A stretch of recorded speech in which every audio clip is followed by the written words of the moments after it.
OrganicBeej here from OrganicBeej, and welcome to this special collection of films that I've put together over the past few months for an incredibly important project that I want to tell you a little bit about before I start showing you the work and the movies. Back in early April, and it's now the end of September as I film this, I was in isolation myself. We've all been in lockdown, as I'm sure you have too, and I was not feeling so great.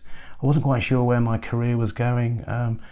I'd been suffering depression on and off for a few years, and I was contacted by an old friend of mine and an ex-student, Alan, and he said to me that unfortunately the sad news was that he'd lost his brother Colin back in March, and that his nephew Damien, who is Colin's son, would be contacting me and asking me if I could put together a portrait on a section of what used to be his father's Mini Cooper on the dashboard, a memorial portrait. And Damien contacted me, and I'll be brutally honest with you, at the time I really didn't know whether I could even do it. I felt rusty. I hadn't painted for a long time, and then Damien said something to me in this message which really changed everything, and has quite literally changed my life, and I'll thank him forever for it. And that was this. He said, "Listen, my Uncle Al says that you're a great artist. Thank you for that.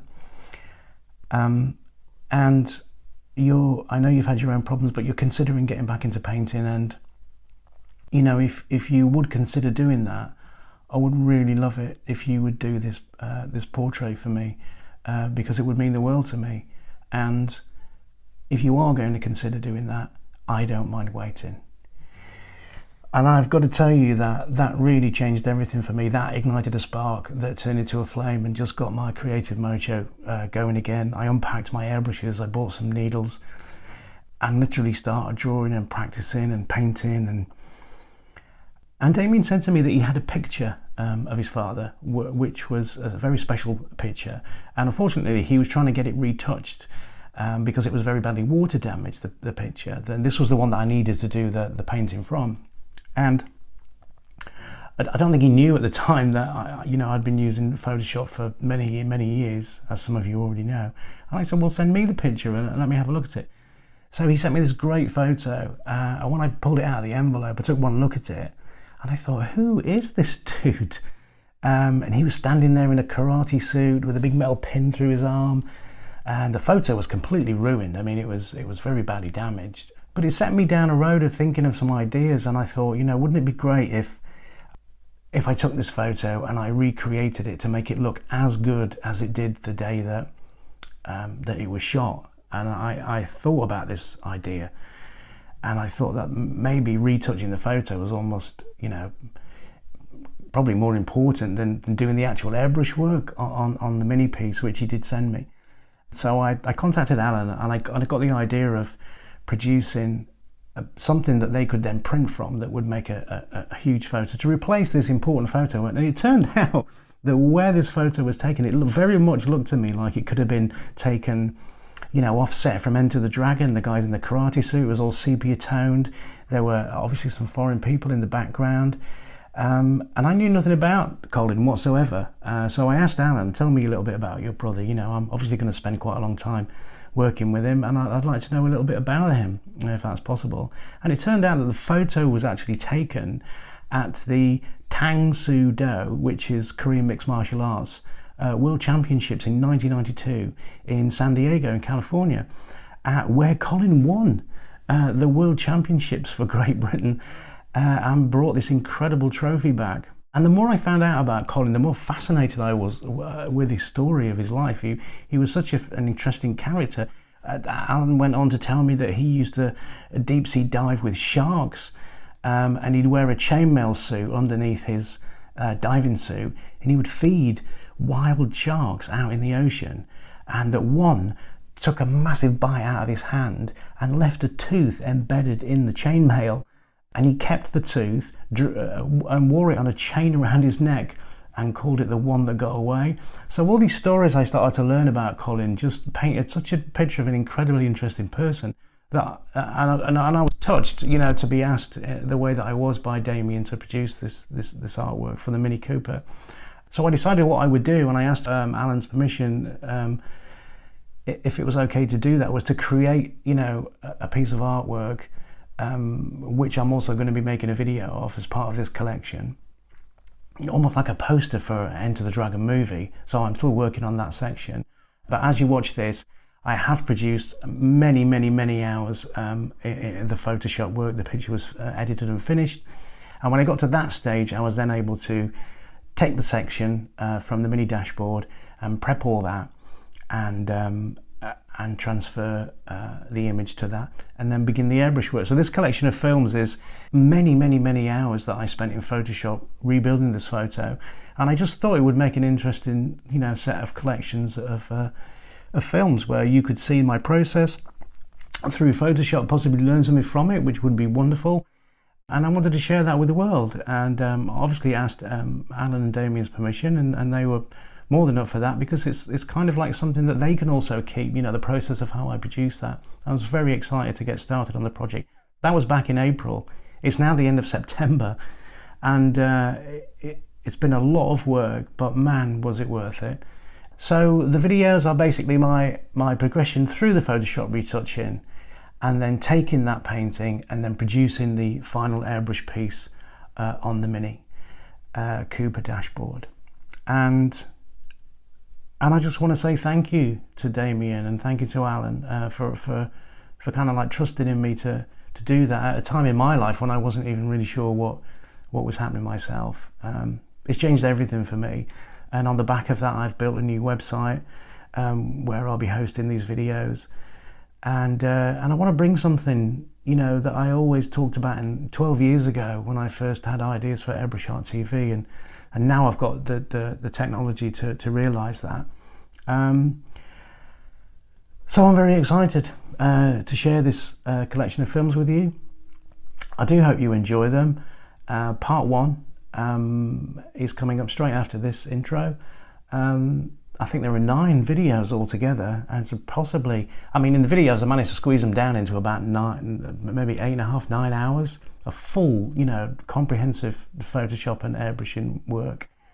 So hopefully you'll get something out of it. I hope you enjoy it. It's great to be back. It's great to be in front of the camera, and more than anything, it's wonderful to share it all with you. And if you do like this, you know, pass it on, share it. But more than anything, it's my gift to Damien and the Cotton family, and it's been very touching and special for me to be involved in this project. So once again, thank you, Damien, for asking me, and I hope you get many years of pleasure with your father next to you on the dashboard of the car as you drive what was his beautiful Mini.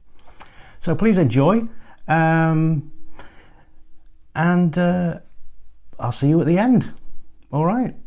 Take care for now, and thanks for watching.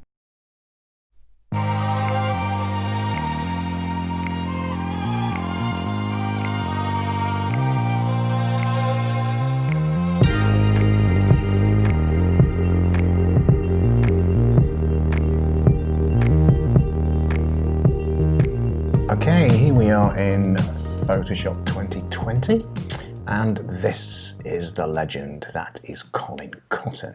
Now, as you can see, this photograph that Damien sent me is incredibly badly water damaged, especially in this section here. And you know, you've got marks here, and you can't really see his tattoo properly. Obviously his face is marked, and these water damaged marks here. And Command 0 to get it to fit in the window. So before I do anything along the lines of airbrushing this, I have to make this photo look like it was the day it was taken. So what we've done so far is, here's my path tool, so we just click on there to open that. We can pull this out and undock it, and you can see that I've already made a load of paths because I've already created, for example, a karate suit. So if we just look here, all the blue areas here, if I just click P on the keyboard, that gives me the pen tool. And if I hold down the command key, that'll jump to the arrow, so I can select this. You can see that these are all paths. And what I've done is I've kind of like very carefully drawn in paths with the pen tool. The pen tool in Photoshop works the same as it does in Illustrator. So you click and drag for a curve. You can click a straight line.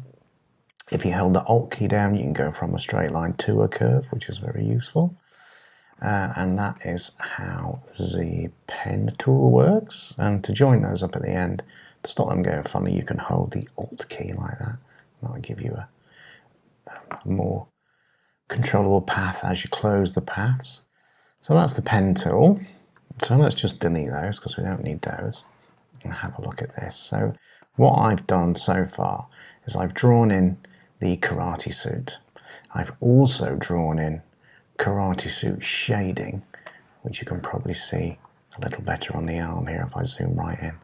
So basically I've used the pen tool to come along and draw some of these shaded areas in here.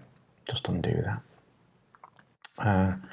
And what I'll be doing in a second is I'll be showing you how I'm going to use these to paint all these shaded areas back in. Now the stage I'm at so far is quite early on. There's quite a lot to do yet on this portrait. So what I will show you is a couple of things that I've done so far. So let's just drag the pen pass and dock them back into there, so they get into there like that. Then you can just click on here and they pop out, and then you can click on there, they pop back in. So down here you'll see my my layers. This is all my different layers that I've got so far. And some things I have created. Oh, let's just zoom out so you can see this a little better. If I click, and I've got the little eye icon turned off here, so they're all turned off at the moment. So I'll turn them on one at a time and show you. So first of all, I wanted to create, before I tackled the important section, which is obviously Colin's face and head, and his forearm here with the dragon tattoo, and his hand, which is hiding here. There's some more water damage there we've got to sort. I've created a load of sections. Let me just hide these paths by clicking in the bottom there. That deselects any paths. So first of all, I've got the bottom section here. Now there was a little bit of section here that was okay in the photograph, and this is the trim on where his jacket wraps, folds over and comes down. You can see he's wearing a type of karate jacket that has got a nice dark trim all the way around. Well, obviously it's really damaged in this section here, which would be down through his chest and through to his waist. So what I've been able to do is I click this layer on two. This is a jacket bottom trim. And I've been able to take sections of the jacket from here and from this bit across here and just duplicate it and add to it a little bit. So here you go, look, I've created a bit that's going to be this bit here. He's got a nice new black belt. Look at that, how cool is that? And if I just show you quickly in this image, I found this on a website that was, I think, selling belts. So I took this knot as well, and I took this section of the belt. And what you can do in Photoshop is you can draw, you see on here, look, I've drawn a path around the actual knot. And then I was able to click at the bottom here to select that. And then you can actually Command C, you can copy that. And if I just paste it in here, you'll see on layer 2 there, we've got another knot. So we can actually just select that, look, and move that around. So I took the knot separately. I took a section of the belt. I then brought that in here. And then what I did in Photoshop was I used this amazing tool, which is called the Puppet Warp. So there's two ways of doing it really. One was Puppet Warp, one was distorting it slightly as well. So if I was to select the whole belt like this, and if I hold the Command key down, I could just move one of these corners, look, and distort it in a weird perspective. But what I actually did was I made this section here of the belt and this section, I made those exactly the same, so they fell on the screen like they do actually in the photo. And the reason this was important to me was I wanted to make sure I got the material, because you actually can see that in the photo if you look carefully. In this section here, you can see that there's a bit of a grade of material showing on the, and karate belts are very, very heavy duty cotton, aren't they? So I really wanted that in there. Now this will be coloured to match the rest of the colour, At the moment we're going for this kind of like sepia tone, and I'll show you in a minute how we do that. But yeah, what you can do is if we select that log by holding down Command and clicking on the little icon here, that selects whatever's on that layer. If you go up to Edit and then scroll down to Puppet Warp, what you get in this amazing section here. Now if we zoom in, what you can do then is wherever you click this, it will create a little pin. So let's say we want a pin there, a pin there. Let's just zoom out a little so we can see the whole thing. And say a pin here, one there. Now imagine this, what will happen, look, is if I move this, you'll see what's going to happen. Immediately what's going to happen is if I drag this log, it will rotate around wherever I've added a pin. So the more pins I add, the more amazing detail I can create. So if I was to add pins, say all the way along here, what I would be able to do then is pull this up slightly, look, and pull this up slightly like that. And let's say we had another one in there and we pull this up slightly. The only problem with the Puppet Warp there is it does tend to sort of nip and tuck them a little bit. So if I just click OK, look, you'll see what's happened. It's done that. But so let's just undo that. So what you can also do is if you go to, because I use this as well in Photoshop to make the belt longer, you can use the clone tool brush. Let me just hide the paths there. So that's this one here. Basically the clone tool brush, you'll see on the quick learn how there, it basically is a clone stamp. So you can see there it's showing you on a little animation in Photoshop, which is like a little quick help guide.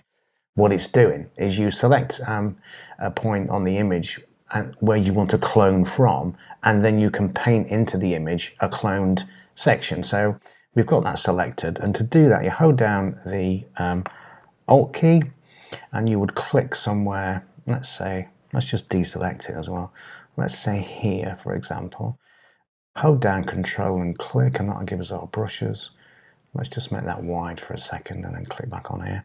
Now you can see, look, it's trying to show us what we'll paint. So if I clicked, hold down the Alt key, let's make the brush bigger. I'm using the square bracket keys, which are next to the return key and above the backslash key. So right square bracket for large brush, left square bracket for smaller brush. So let's just make this big so I can show you. And you can see inside there, look, if we zoom in, if we zoom right in so you can see that inside there, look, it's showing me what it's going to paint. So if I hold the Alt key down and I clicked in this section here, it's now going to take from that area and it will paint. When I put the brush down and start painting, it will replicate on the screen. You can see there whatever area is picking up from behind. So if I undo that and zoom out a little, let's say we needed to make, say, a second knot for some reason, yeah? If I hold the Alt key down and click it on the knot and then start painting here, what it does, look, is it paints a second knot. So basically, I used that to duplicate extra sections of this belt and make it longer, because on the picture that I had, which is here, the belt was very short, but what it did have was all the graded detail for the cotton pattern, which is what I needed, yeah. So let's go back in here. And also what you can do is we've got the black belt layer selected. If we jump to Filter and we select Liquify, like this will bring up a Liquify window with just that belt on it. You can have the background on, but it gets a little bit in the way, really, and it can slow the computer down while you're doing that. So let's just remove the background. Well, let's have it on a little bit so we can see what we were doing. So what you can do here is you can make the brush larger, and the Liquify tool is great because what it does is it pushes things around slightly. Whoops, let's just zoom out a bit there. It will push things around like this, look. See?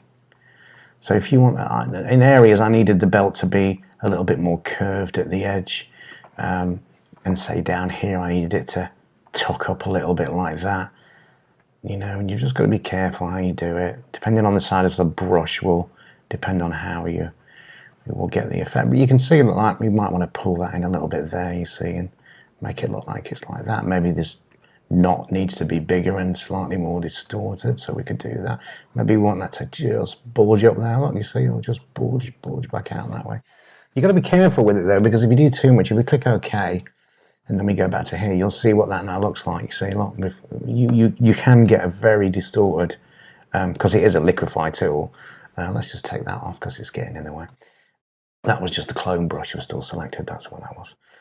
You can see how it majorly distorts the image. So it's good for some things if you're careful with it, especially for how it's done that. Look, if we just done that, you'll see how it was before.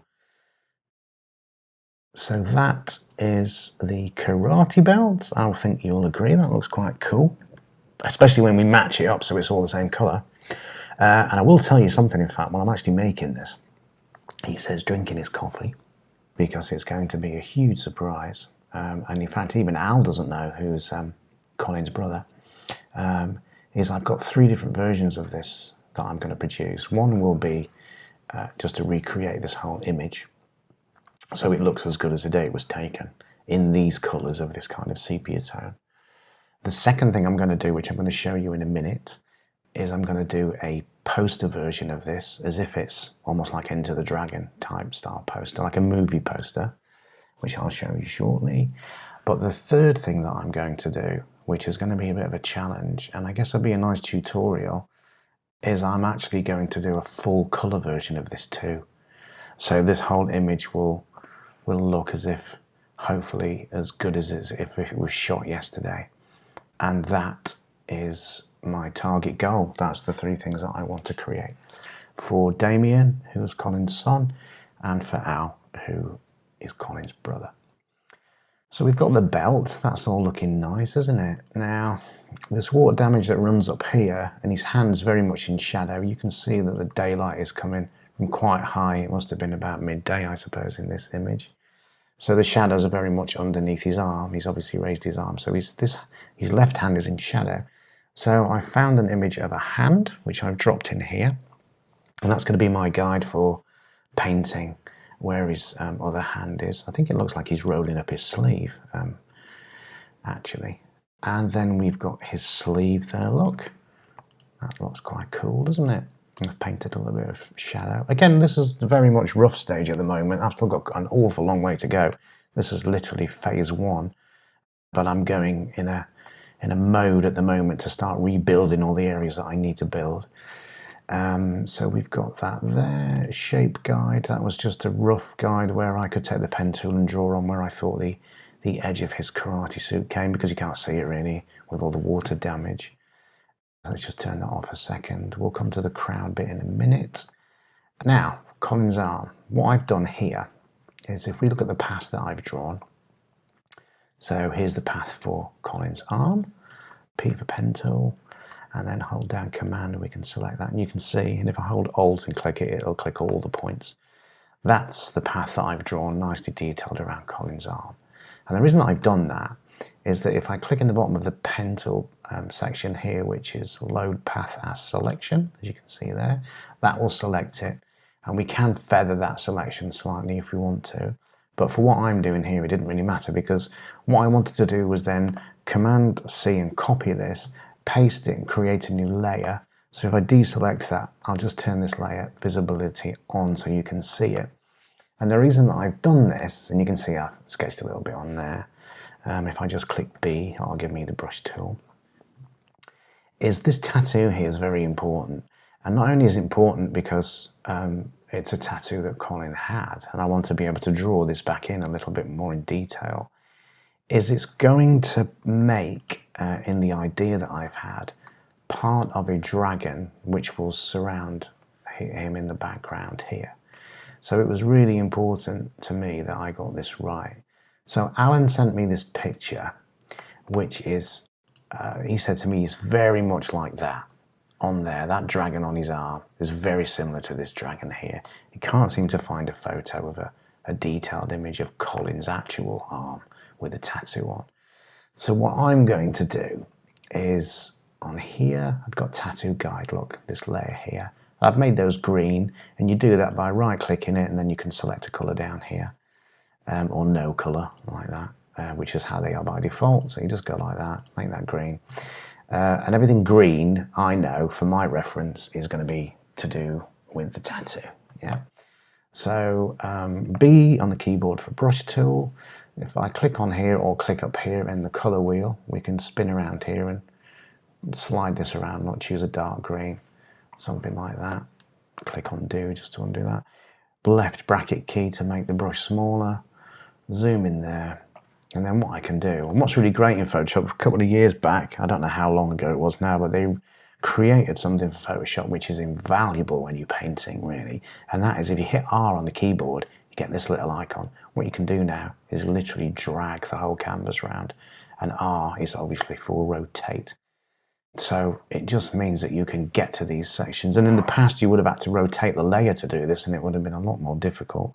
I hit B on the keyboard, that takes us back to our brush, yeah? Let's just make that a wee bit darker up in the colour wheel. That's better, because at least you'll see that against what I've already drawn. So this dragon here is, he's going to be basically going on the arm, and what I will do is I will distort this and curve it slightly in the ways that I've already shown you with the belt to make it match the curvature of his forearm.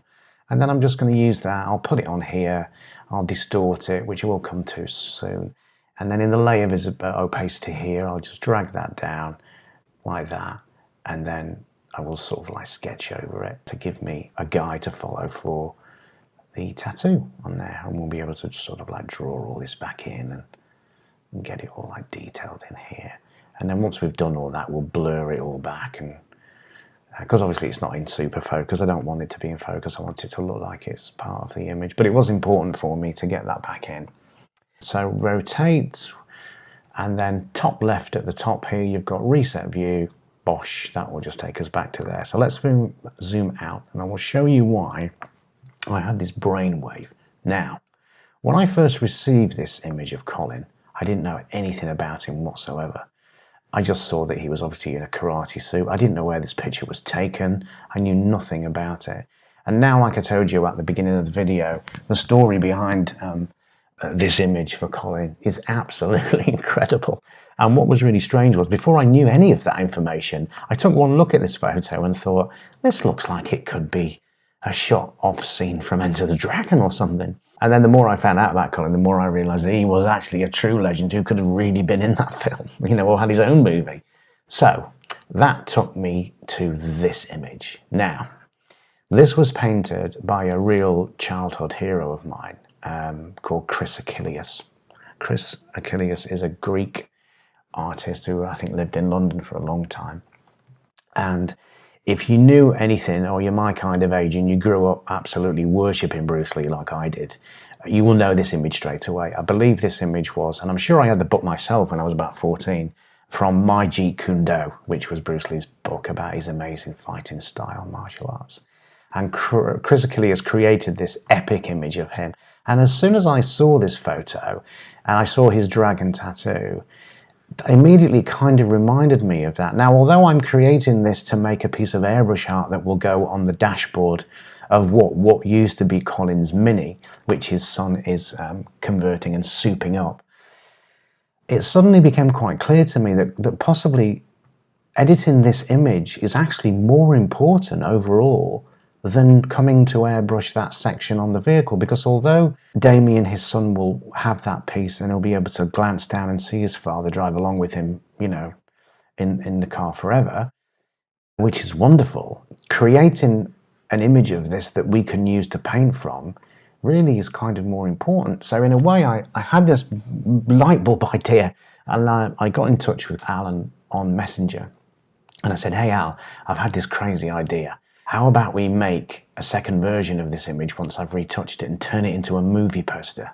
So that is basically the second part of what I'd like to do with this.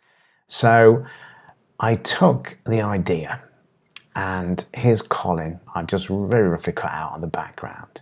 And then what I've started to do is I have taken some scales. Here's some guides from something that I just very quickly scribbled in here. I did a little bit of photo bashing, what they call photo bashing, where I found some images on the internet, and I'm going to be using these as reference only. This is from a statue I think in China, I believe, of a beautiful statue of a couple of dragons twirled around in concrete. It's stunning. So I'm going to have this so it's kind of like coming over his shoulders slightly. And then these are actually the claws from that dragon image that I showed you a second ago. So I've kind of just thrown them together in a rough idea to represent something kind of like very similar to the background behind Bruce here. So this dragon will be wrapped around here. He'll have flames, fire coming off him slightly. He'll be breathing fire.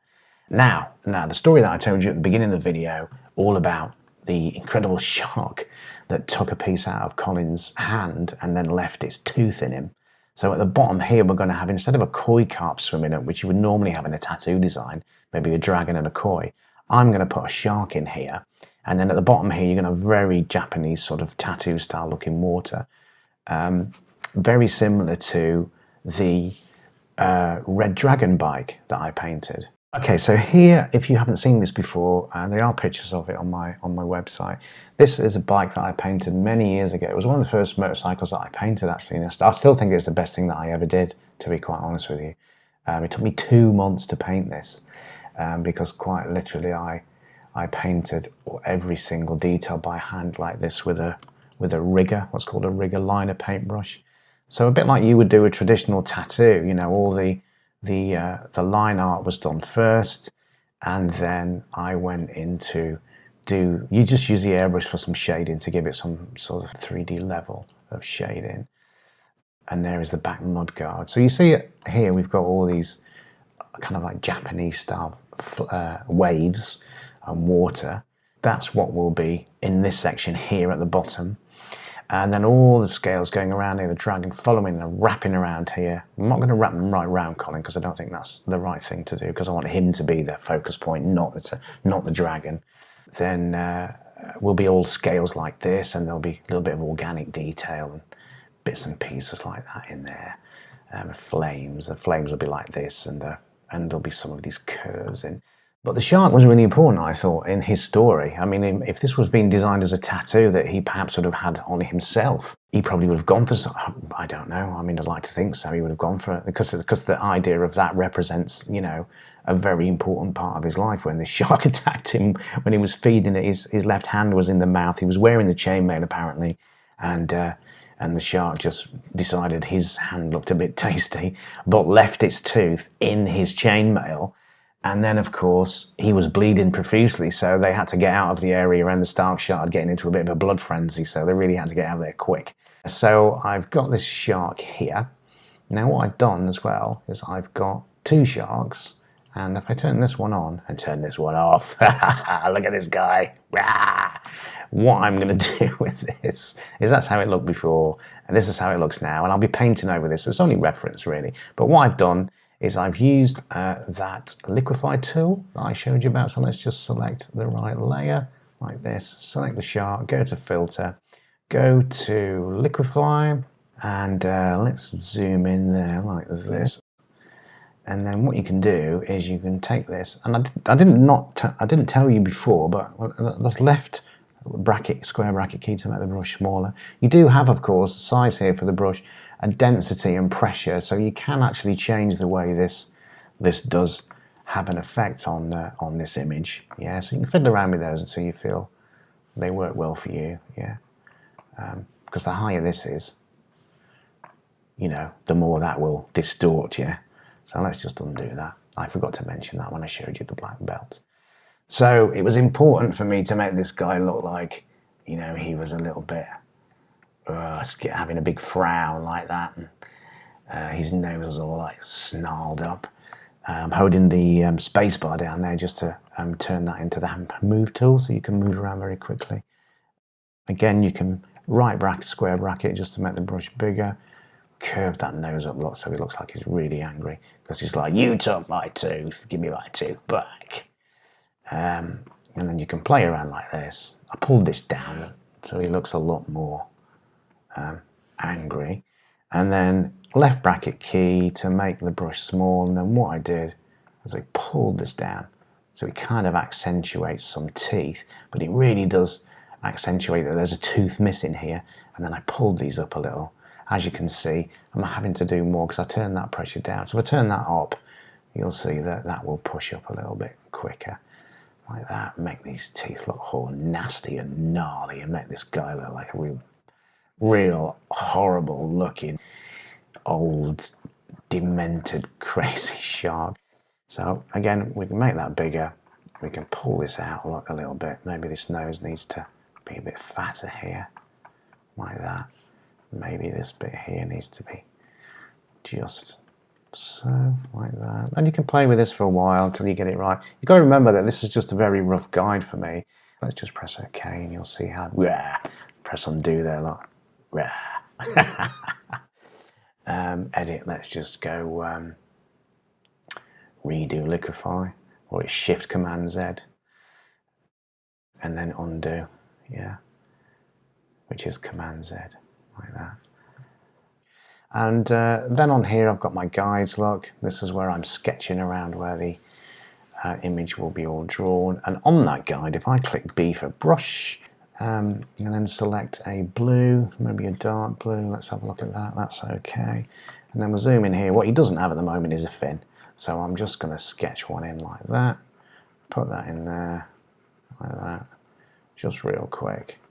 And if you hold, when you're using the brush turn, if you hold down the Alt key, it turns to the eyedropper, and that means you can pick up a colour off the surface. So if we wanted to pick up, say, this dark blue here, look, and then use that to paint here, we can do that. This is only my reference. And I think he'll need a big fin, because if it was a big old shark, then, you know, he'd probably need a big old fin, wouldn't he? So that is going to be what I'm going to be working on, is producing all this artwork in detail for the movie poster version. And I think I might even use the text Enter the Dragon across here. And then we'll put all the text at the bottom as if it was a real movie poster, so we can have starring Colin. And the great thing about this is when this image is completed, which is this one here, this file size at the moment is 557 meg. Now, it had so many layers previously when I was working on it, and it's so huge because I've actually made it a very high resolution when I scanned this, so that when I've painted this and this area, all this area is done, Damien and Alan will be able to have this professionally printed to huge poster size, or mounted on canvas, or printed on acrylic or board, or whatever they prefer. And, you know, it will replace this damaged photo forever for them. So it was important for me to get it right. Okay, so that is kind of a rough description of what we're going to do. And now I will show you what I've been doing to take these paths here and make some shading on the karate suit.